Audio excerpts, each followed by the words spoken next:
নমস্কার বন্ধুরা, আমি আজকে আলোচনা করব পশ্চিমবঙ্গের ১২৫ দিনের কাজের ক্ষেত্রে সুপারভাইজার যিনি থাকবেন বা মেট থাকবেন তার অ্যাকচুয়ালি কি কি কাজ করতে হবে গ্রাম পঞ্চায়েতে বা ১২৫ দিনের কাজের ক্ষেত্রে। আজকের এই ভিডিওটি খুবই গুরুত্বপূর্ণ হতে যাচ্ছে সমস্ত জব কার্ডধারী বা যারা নতুন করে সুপারভাইজার হতে যাচ্ছেন তাদের জন্য।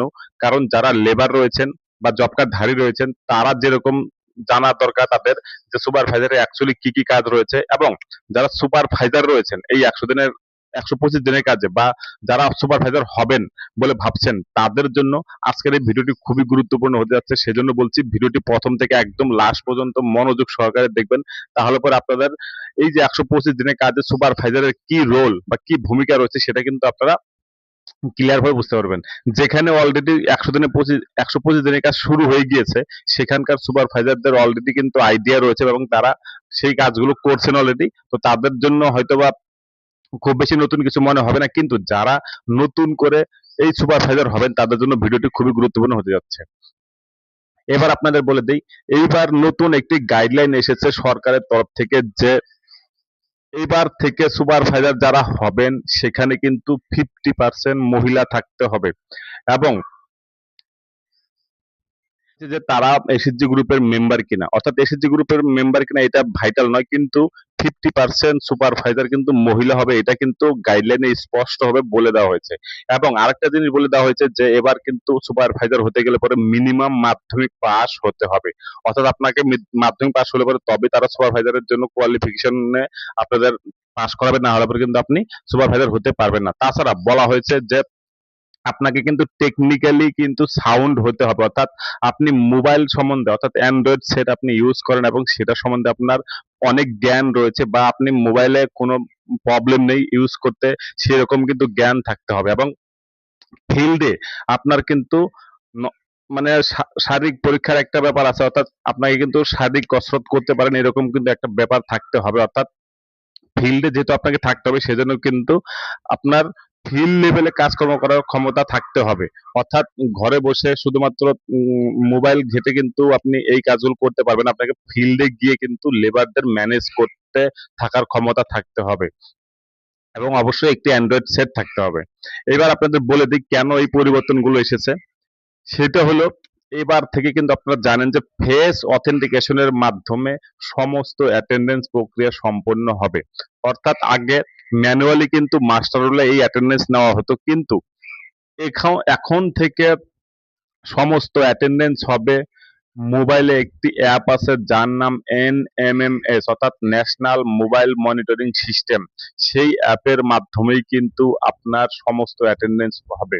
অর্থাৎ এই অ্যাপটি পরিচালনা করার মতন আপনার জ্ঞান থাকতে হবে বা নলেজ থাকতে হবে, এবং আপনি সমস্ত অ্যাটেন্ডেন্স যে নিতে পারবেন সেটার মতন একটা কিন্তু সিচুয়েশন লাগবে, না হলে পরে কিন্তু যখন ফিল্ডে কাজ হবে তখন কিন্তু অ্যাটেন্ডেন্স যদি না হয় তাহলে পরে লেবাররা কিন্তু কাজ করেও টাকা পাবেন না, এবং অযথা সময় নষ্ট হবে, এবং ফিল্ডে কিন্তু গন্ডগোলের সম্ভাবনা থাকতে পারে।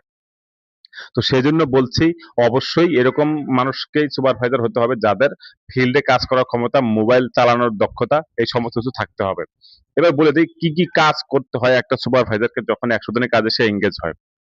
প্রথমত, যখন এই কাজগুলো হবে তার আগে কিন্তু প্রত্যেকটা গ্রাম পঞ্চায়েতে একটি অ্যাকশন প্ল্যান তৈরি হবে। অর্থাৎ প্রত্যেকটা গ্রাম পঞ্চায়েতে এখন যেটা হবে সেটা হলো গিয়ে ভিভিজি রাম এর আন্ডারে একটি বিকশিত একটা পরিকল্পনা বানানো হবে। অর্থাৎ প্রত্যেকটা গ্রাম পঞ্চায়েতে প্রত্যেকটা সংসদ ওয়াইজ কিছু কাজের নাম আসবে। সেই কাজের নামগুলো আসার ক্ষেত্রে কিন্তু সুপারভাইজারের একটা ভূমিকা থাকবে, কারণ সেই সুপারভাইজারকেও কিন্তু দেখে নিতে হবে যে ফিল্ডে কোথায় কোন কাজগুলো হবে। তারা সেই সংসদে আলোচনা করে সেই নামগুলো গ্রাম পঞ্চায়েতকে দেবেন, এবং সেই ক্ষেত্রে কিন্তু এটাও হতে পারে যে স্কিমগুলো উঠে আসছে সেই স্কিমের যেখানে হবে সেখানকার ল্যাটিচিউড এবং লঙ্গিচিউড সেটা কিন্তু কালেক্ট করার ক্ষেত্রে সুপারভাইজারদের একটা ভূমিকা থাকতে পারে। অর্থাৎ সেগুলো তাদের ফিল্ডে গিয়ে কালেকশন করে আনতে হতে পারে। এটা প্রথম ধাপ, অর্থাৎ একটা কাজ প্রথম গ্রাম পঞ্চায়েতে যখন উঠে আসবে সেটা কিন্তু এই সুপারভাইজারদের মাধ্যমে বা সংসদ যেটা থাকবে সেই সংসদের মাধ্যমে কিন্তু প্রথমে কিছু কাজের নাম উঠে আসবে গ্রাম পঞ্চায়েতে। এবার এই কাজগুলো উঠে আসার পরে সেই কাজগুলো কিন্তু গ্রাম পঞ্চায়েতের সেগ্রিগেশন হবে, দেখে নেওয়া হবে যে এই কাজগুলো পারমিসিবল আছে কিনা। অর্থাৎ সমস্ত কাজ কিন্তু করা যায় না, যেগুলো পারমিসিবল কাজ সেই কাজগুলো তারা সিলেকশন করবে। তারপর যে একটা বাজেট তৈরি হবে, সেই বাজেটটা আবার গ্রাম সভায় পেশ হবে। গ্রাম সভায় পেশ হওয়ার পর সেগুলো পাস হয়ে গেলে পরে সেটা ফাইনাল একটা অ্যাকশন প্ল্যানে পরিণত হবে। সেই অ্যাকশন প্ল্যান যখন রেডি হয়ে গেল, এবার কিন্তু গ্রাম পঞ্চায়েত ১০০ দিনের কাজ করা শুরু করবে। প্রথমত যে কাজগুলো সিলেকশন হবে, যে কাজগুলো করা হবে, সেটা কিন্তু প্রথমে গ্রাম পঞ্চায়েত থেকে ভিজিট করতে যাবে। তখন হয়তো সুপারভাইজারকে সাথে থাকতে হতে পারে দেখানোর জন্য যে কোথায় কাজটি হবে। সেই কাজটা দেখে আসার পরে গ্রাম পঞ্চায়েত তাদের প্রয়োজনীয় যে কাজগুলো সেটা কিন্তু গ্রাম পঞ্চায়েতের তরফ থেকেই করা হবে। এইবার প্রথম যে কাজটা হবে, যতক্ষণ না পর্যন্ত এই এস্টিমেট রেডি থেকে শুরু করে যুক্ত ধারায় সেটা মানে এন্ট্রি করা, তারপরে সেটা ব্লক থেকে পাস করে নিয়ে আসে, সমস্ত কাজ কিন্তু গ্রাম পঞ্চায়েতে যারা স্টাফ রয়েছেন তারাই কিন্তু করে থাকবেন। এরপরে কাজটা যখন পাস হয়ে যাবে, তারপর কিন্তু তাদের বলে দেওয়া হবে বা সুপারভাইজারকে বা আরো যারা থাকবেন সংসদে তাদেরকে বলে দেওয়া হবে যে এই কাজটা করার জন্য কত দিন বা কত লেবার লাগবে সেটা কিন্তু তাদের জানানো হবে। এবং তারপরে কিন্তু ফিল্ডে একটা ডিসপ্লে বোর্ড বা সিটিজেন ইনফরমেশন বোর্ড যাবে, এবং যে সাইটে কাজ হবে সেখানে কিন্তু সেটা সেট আপ করবে ঠিকাদাররা গিয়ে, যে কোথায় কাজটা হবে এবং কত টাকা কি আছে সমস্ত কিছু কিন্তু ওই ডিসপ্লে বোর্ডে লেখা থাকবে। এরপরে যেটা কাজ সেটা হলো গিয়ে কতজন লেবার এবং কতদিন করবে সেটা কিন্তু সুপারভাইজারদের জানানো হবে যে এই কাজটির জন্য কতজন লেবার লাগবে এবং কতদিন কাজটা হবে। এবার এই যে ডিমান্ড গুলো উঠে আসে, অর্থাৎ যে সমস্ত লেবাররা এই কাজটা করতে চায় তারা অনেক সময় ডাইরেক্ট গ্রাম পঞ্চায়েতকে আবেদন করে যে আমি কাজটা করতে চাই। এছাড়া সুপারভাইজারদের মাধ্যমেও কিন্তু কাজটা উঠে আসে, অর্থাৎ মাল্টিপল চ্যানেল থাকে এই ডিমান্ডটা উঠে আসার জন্য যে কারা কারা কাজ করতে ইচ্ছুক। তখন কিন্তু সুপারভাইজারদের মাধ্যমে যদি ৫০ জন বা ১০০ জন লেবারের দরকার পড়ে, তারা কিন্তু সেটা গ্রামে গিয়ে জব কার্ডধারীদের ডেকে সেটা কিন্তু তারা এন্ট্রি করে এবং তাদের থেকে কিন্তু একটা সই নিয়ে আসে যে তারা কাজ করতে ইচ্ছুক। সমস্ত কিছু যখন সই হয়ে যায়, তারা সেই ডিমান্ড লিস্টটা কিন্তু গ্রাম পঞ্চায়েতে এসে জমা করে। গ্রাম পঞ্চায়েত সেই ডিমান্ডের বেসিসে কিন্তু সেটা ডাটা এন্ট্রি করে। ডাটা এন্ট্রি হয়ে যাওয়ার পর তারা কিন্তু একটা ওয়ার্ক অ্যালোকেশন শিটও বের করে আনে এবং সেটা কিন্তু বলে দেয় যে যারা তাতে লেবারদেরকে দিয়ে দেয় এবং জানিয়ে দেয় যে কবে থেকে কাজটা শুরু হবে। এরপরে যেটা হয়, গ্রাম পঞ্চায়েত সেই ডিমান্ড যে করা হলো বা অ্যালোকেশন করা হলো তার ভিত্তিতে কিন্তু একটা রিকুইজিশন পাঠায় ব্লক স্তরে, যে তাদের মাস্টার রোল জেনারেট করতে হবে, অর্থাৎ কাজের জন্য মাস্টার রোল জেনারেট করতে হবে। ডিমান্ড হয়ে গিয়েছে অলরেডি, কবে থেকে কবে কাজ হবে সমস্ত তথ্য তারা দিয়ে দেয় এবং এই কাজের জন্য কোন সুপারভাইজার থাকবে তারও কিন্তু একটা লিঙ্ক করা হয় বা সংযুক্ত করা হয়। সেটা করে দেওয়ার পরে গ্রাম গ্রাম পঞ্চায়েত বিডিও অফিস থেকে মাস্টার গুলো নিয়ে আসে, যখন সেটা জেনারেট হয়ে যায় অর্থাৎ প্রয়োজনীয় সিগনেচার করে সেটা কিন্তু গ্রাম পঞ্চায়েতে নিয়ে আসে। তারপর গ্রাম পঞ্চায়েত সেই সুপারভাইজারকে মাস্টার রোল দিয়ে দেয়। তাছাড়া যা প্রয়োজনীয় জিনিসপত্র, যেমন ওয়ার্ক সাইট ফ্যাসিলিটিস, অর্থাৎ এরকম থাকতে পারে যে ধরুন ড্রিঙ্কিং ওয়াটারের জন্য বাকেট বা কোনো শেড, এরকম কিছু যদি থাকে তাহলে পরে সেগুলো দেওয়া হয় সুপারভাইজারদের। সেগুলো নিয়ে তারা ফিল্ডে যায় এবং সমস্ত লেবারদের জানিয়ে দেওয়া হয় কবে থেকে কাজ শুরু হবে এবং বলে দেওয়া হয় কত দিনের কাজ হবে এবং তাদেরকে বলা হয় জব কার্ড যেন তারা প্রত্যেকদিন সঙ্গে করে নিয়ে আসে। এবার গ্রাম পঞ্চায়েত থেকে আরো একটা জিনিস দেওয়া হবে, সেটা হলো মেজারমেন্ট শিট। কারণ এখন কিন্তু সমস্ত মেজারমেন্ট কিন্তু নির্মাণ সহায়ক বা ইঞ্জিনিয়ার যিনি রয়েছেন তিনি মেজারমেন্ট বুকে কিন্তু এন্ট্রি করবেন, অর্থাৎ এমবি তে এন্ট্রি করবেন।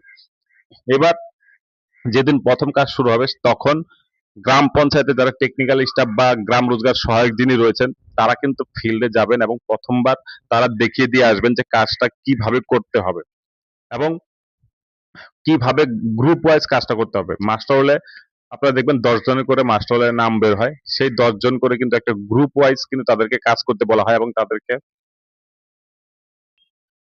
এটা জানিয়ে দেওয়া হয় কত পরিমাণ কাজ লেবারদের করতে হবে বা কত কিউব মিটার কাজ করতে হবে বা যেটা চৌকা হিসেবে বলা হয় সেটা কত টাকা করতে হবে, সেটা কিন্তু গ্রাম পঞ্চায়েতের যারা স্টাফ থাকে তারা কিন্তু বুঝিয়ে দিয়ে আসে। তারপর কিন্তু সুপারভাইজারকে সেই হিসাবে কিন্তু প্রত্যেক দিন মেজারমেন্ট করে দেখতে হয় যে তারা ঠিকঠাক করে কাজ করেছে কিনা এবং দিন শেষে তারা সেই মেজারমেন্ট যখন দেখে যে হয়ে গিয়েছে তারপরে কিন্তু লেবারদের কিন্তু ছেড়ে দেয়।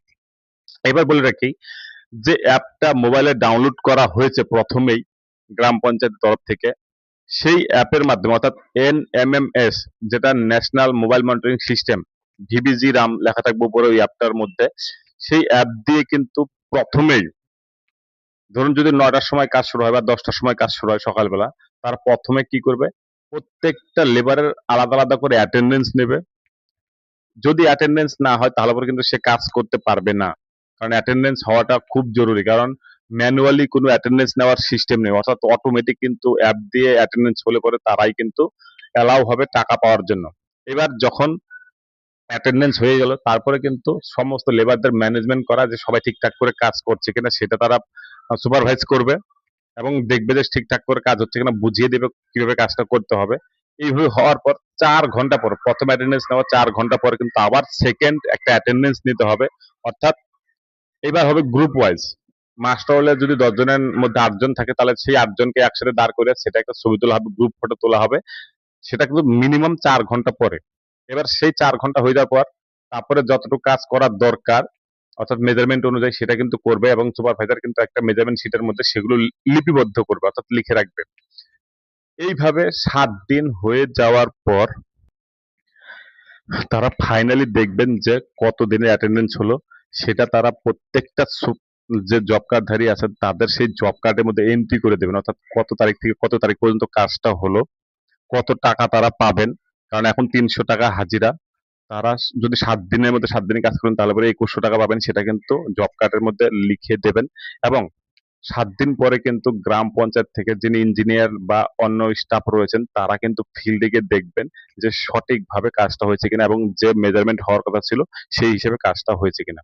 তারপরে কিন্তু তারা মাস্টার রোলটা যাবতীয় সিগনেচার করে, লেবারদের সিগনেচার করে সেটা কিন্তু গ্রাম পঞ্চায়েতে জমা করবেন। এরপর কিন্তু গ্রাম পঞ্চায়েত যাবতীয় যে পেমেন্ট প্রসিডিউর রয়েছে সেটা কিন্তু তারা করার চেষ্টা করবেন, এবং ধীরে ধীরে সেগুলো কমপ্লিট হয়ে যাওয়ার পর সেটা কিন্তু ফাইনালি পেমেন্টের দিকে যাবে। এটা হলো গিয়ে প্রাইমারি ১২৫ দিনের কাজের ক্ষেত্রে সুপারভাইজারদের কাজ করার জন্য গাইডলাইন। এর পরেও কিন্তু এক্সট্রা অনেক কাজই করতে হয়, যেগুলো কাজ করতে করতে হয়তো সেটা জানা যাবে, এবং সেগুলো গ্রাম পঞ্চায়েত থেকে কিন্তু গাইড করা হবে। এরপরেও যদি আপনাদের কিছু জানা থাকে তাহলে পরে অবশ্যই আপনারা আমাকে কমেন্টে লিখে জানান, আমি অবশ্যই পরবর্তী ভিডিওতে সেই সমস্ত বিষয় নিয়ে বিস্তারিতভাবে ভিডিওতে নিয়ে আসবো। ধন্যবাদ বন্ধুরা, ভিডিওটি প্রথম থেকে লাস্ট পর্যন্ত দেখার জন্য। বলে রাখি, চ্যানেলটিতে নতুন হলে অবশ্যই চ্যানেলটিকে সাবস্ক্রাইব করে রাখবেন, ভালো লাগলে লাইক কমেন্ট শেয়ার করতে একদম ভুলবেন না। ধন্যবাদ।